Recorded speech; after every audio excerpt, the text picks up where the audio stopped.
অধ্যায় 12 এর সংক্ষিপ্ত উত্তরধর্মী প্রশ্ন 16-1।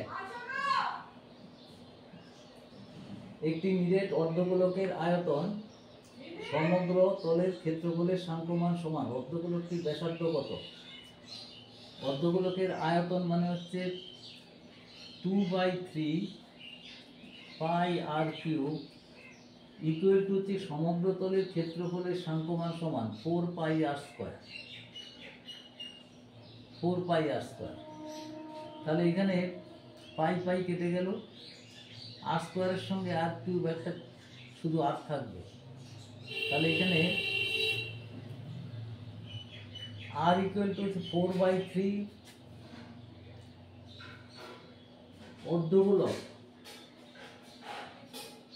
অর্ধগোলকের আয়তন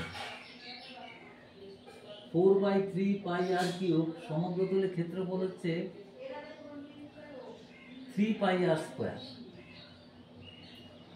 তাহলে এখানে আর ইকুয়াল টু হবে 3 3 9, 9/2, 9/2। আর 2 নম্বর, একটি নিরেট অর্ধগোলকের বক্রতলের ক্ষেত্রফল নিরেট গোলকের বক্রতলের ক্ষেত্রফল 4 pi r square. 4 pi r square নিরেট লম্ববৃত্তাকার চোঙের বক্রতলের ক্ষেত্রফলের সঙ্গে সমান। তাহলে 2 পাই আর এস। চোঙটির উচ্চতা হচ্ছে 12 আর ব্যাসার্ধ হচ্ছে 6। তাহলে এখানে পাই পাই কেটে গেল, আর এখানে আর স্কোয়ার ইকুয়াল টু হচ্ছে 12 দুগুণে 24 ইন্টু 6/4, 6 36। তাহলে আর ইকুয়াল টু হচ্ছে √36, 6 সেন্টিমিটার। তাহলে 6 সেন্টিমিটার। 3 নম্বর হচ্ছে একটি নিরেট অর্ধগোলকের সমগ্রতলের ক্ষেত্রফল। সমগ্রতলের ক্ষেত্রফল হচ্ছে 3 পাই আর স্কোয়ার। সমগ্রতলের ক্ষেত্রফল একটি নিরেট গোলকের বক্রতলের ক্ষেত্রফলের সমান। একটি আরেকটা গোলক আছে, তার বক্রতলের ক্ষেত্রফলের সঙ্গে সমান 4 পাই আর স্কোয়ার। তার ব্যাসার্ধটা যদি বড় আর ধরি তাহলে পাই পাই কেটে গেল। তাহলে সুতরাং r square by r square equal to হচ্ছে 4/3। তাহলে r by r equal to হচ্ছে √4। 4-এর বর্গমূল 2 আর এটা √3। তাহলে অনুপাতটা হবে 2:√3। 2:√3। 4 নম্বর, এবারে একটি নিরেট গোলকের বক্রতলের ক্ষেত্রফল S ইকুয়াল টু হচ্ছে 4 পাই আর স্কোয়ার, এবং V ইকুয়াল টু হচ্ছে আয়তন 4/3 পাই আর কিউব। তাহলে আমাদের নির্ণয় করতে হবে S cube by V square equal to হচ্ছে S কিউব মানে হচ্ছে 4 পাই আর স্কোয়ারের কিউব বাই 4/3 পাই আর কিউবের স্কোয়ার। দেখো, আমি যদি এখানে 4 ইন্টু 4 কিউব লিখে দিই,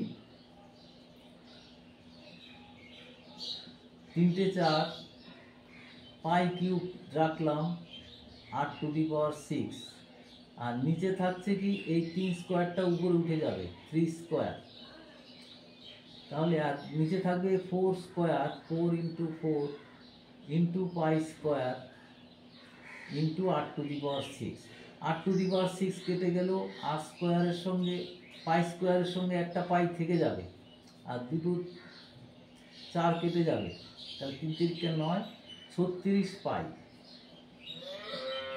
তাহলে 36 পাই। আর আছে 5 নম্বর,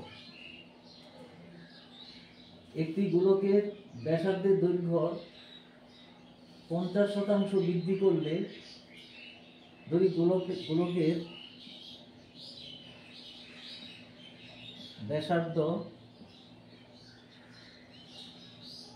আর একক, তাহলে গোলকের বক্রতলের ক্ষেত্রফল কত? বক্রতল হবে 4 পাই আর স্কোয়ার। আচ্ছা, 50% বৃদ্ধিতে নতুন আর সমান হবে আর গুণিত 100 প্লাস 50 বাই 100, এটা হবে 3r/2। তাহলে ক্ষেত্রফল কত হবে? 4 পাই ইন্টু 3/2 আর স্কোয়ার। তাহলে এটা হবে 4 পাই ইন্টু 9/পাই আর স্কোয়ার, 4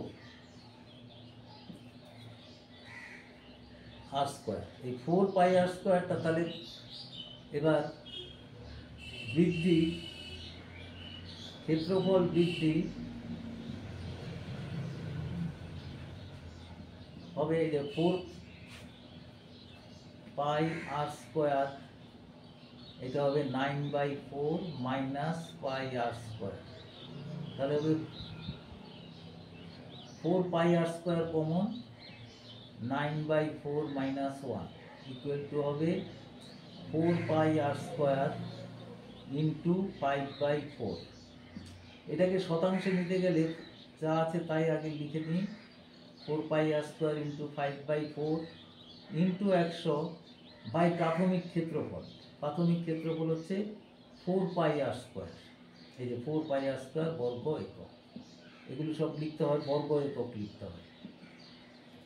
তাহলে 4 পাই আর স্কোয়ার, এটা 25 দিয়ে কাটলে 4কে 25, 125 শতাংশ, এটা 125 শতাংশ।